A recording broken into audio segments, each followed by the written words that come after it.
किसी ने बड़े कमाल की बात कही है कि आपके कर्म ही आपकी पहचान है, वरना इस दुनिया में एक नाम के तो हजारों इंसान हैं। आपके लिए एक छोटी सी कहानी। ये कहानी एक जादूगर की है जो जादू दिखाने के लिए धीरे धीरे प्रसिद्ध होता जा रहा था। राज दरबार में बात पहुंची, राजा ने उसे जादू दिखाने के लिए बुलाया। जादूगर को लगा कि जिंदगी में सबसे बड़ी कमाई करने का अवसर आ चुका है। जादूगर ये सोच रहा था कि वो सबसे अच्छा जादू दिखाएगा और सबसे ज्यादा इनाम राजा जी से पालेगा। दरबार में पहुंचा, सोचने वाला था कि कौन सा जादू दिखाऊं। जब वहां पहुंचा तो उसे लगा कि सारे जादू दिखा चुके, आज कुछ नया करता। तो जादूगर ने राजा का मुकुट गायब कर दिया और जैसी मुकुट गायब हुआ, दरबारी हंसने लगे। राजा साहब को यह अपनी तौहीन लगी। गुस्से में आगे उन्होंने कहा कि इस जादूगर को काल कोठरी में डाल दो और 7 दिन के बाद उसे मृत्यु दंड दिया जाएगा, फांसी की सजा दी जाएगी। जादूगर गया था जादू दिखाने के लिए, इनाम पाने के लिए उसे कोठरी में डाल दिया गया। उसकी पत्नी को बात मालूम चली। रोती बिलखती पहुंची, अपने पति से मिलने के लिए जाकर के देखती कि जादूगर मुस्कुरा रहा था। उसने काफी पागल दुनिया को 7 दिन के बाद में तुम ये दुनिया छोड़ के चले जाओगे और तुम उस पुराने जादूगर निकाह की चिंता क्यों करते हो? अभी 7 दिन का समय है, अभी मुस्कुराएं, खुश रहो, सब ठीक होगा। पत्नी को लागी प्रतिपाल हो गया। मौत को सामने देख करके बातें पागलों जैसी कर रहे हैं। कुछ चुपचाप वहां से चली गई। रोज उससे मिलने के लिए आती। वो रोज कहता कि 6 दिन बचे, 5 दिन बचे, 4 दिन। फाइनली फांसी का दिन आ गया।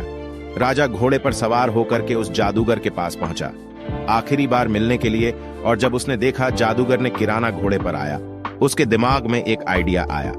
जैसे राजा वहां आया तो जादूगर उदास होकर रोने का नाटक करने लगा। राजा ने कहा कि हमें क्या हुआ? उस दिन 2 मुकुट गायब करना था, जादू दिखाना था। आज जब तेरे सामने फांसी है तो तुझे रोना रहे। जादूगर ने कहा कि नहीं मारा, मरने से नहीं डरो, मरना तो सबको है। मुझे इस बात का डर है कि बरसों से कला सीख रहा था, अपने घोड़े को उड़ना सिखा रहा था, उसे उड़ाना चाहता था। वो काम बस 1 साल में पूरा होने वाला था।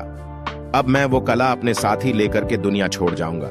मुझे इस बात का अफसोस हो रहा। राजा के मन में आया कि उड़ने वाला घोड़ा ये जादूगर तैयार करो। मान लो घोड़ा मेरे पास आ गया तो हम बड़ा से बड़ा युद्ध उन्हें आसानी से जीत जाओ। बड़े बड़े युद्ध में बड़े से बड़े राजा वैसी हरा दो।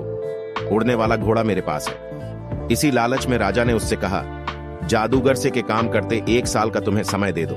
1 साल के बाद मगर वो घोड़ा मुझे दे दिया तो बात ठीक है, लेकिन अगर नहीं दिया तो तुम्हें फांसी की सजा दे दी जाएगी। 1 साल के बाद तब तक के लिए तुम्हें रिहा किया जाता तो 1 साल के लिए उसको बरी कर दिया गया। जादूगर सीधा अपने घर पहुंचा। वादा करके देखता है, मातम छाया हुआ था। लोग रो रहे थे, रिश्तेदार आए हुए थे। उसकी पत्नी रो रही थी, लेकिन अपने पति को जिंदा देखकर क्यों मुस्कुराने लगी, खुश हो गई। सब लोग खुश रहे।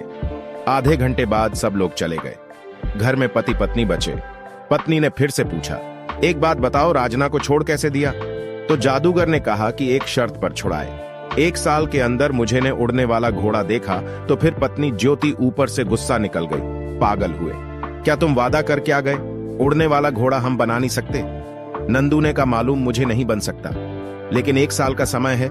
इस 1 साल में खुश रहो, मुस्कुराएं, जिंदगी को जियो, बस यही कहना चाहता हूं। पत्नी ने आगे सांत्वना, ज्ञान चलोगे। कदम ने बहुत समझाया कि खुश रहो, सब ठीक होगा। और कमाल यह हुआ कि 1 साल के अंदर ही 6 महीने के अंदर राजा की मृत्यु हो गई। 3 महीने के अंदर घोड़ा मर गया। कौन सा घोड़ा, कौन सा राजा, बात खत्म हो गई। जादूगर जो कहना था कि चिंता मत करो, बात बिल्कुल सही रही। छोटी सी मजेदार कहानी है, लेकिन हमें सिखाती है कि जिंदगी में हम में से बहुत सारे लोग आज में खुश नहीं हैं। हम कल की चिंता कर्म के दुखी हो रहे हैं। हमें लगता है कि कल ये प्रॉब्लम आएगी, क्या होगा, कैसे होगा, इसको सोच सोच करके आज दुखी हो रहे। आज हमारे पास में सब कुछ है, मुस्कान है फैमिली से, लेकिन हम खुश नहीं हैं। हम कल की चिंता में दुखी हैं। ये जादूगर की छोटी सी कहानी हमें यही सिखाती कि जो होगा देखा जाएगा। जिंदगी में ये फंडा भी बड़ा काम आता है। कहीं पर पढ़ा था कि अगर आप किसी समस्या के बारे में 5 मिनट सोचते, उसका हल नहीं निकाल सकते, तो आपको समस्या की चिंता ही नहीं करनी चाहिए। उसे ऊपर वाले पर छोड़ देना चाहिए। आज में जिएं, आज में रहें। आज में मुस्कुराएं, जो कल होगा वो आपके कर्म डिसाइड करेंगे।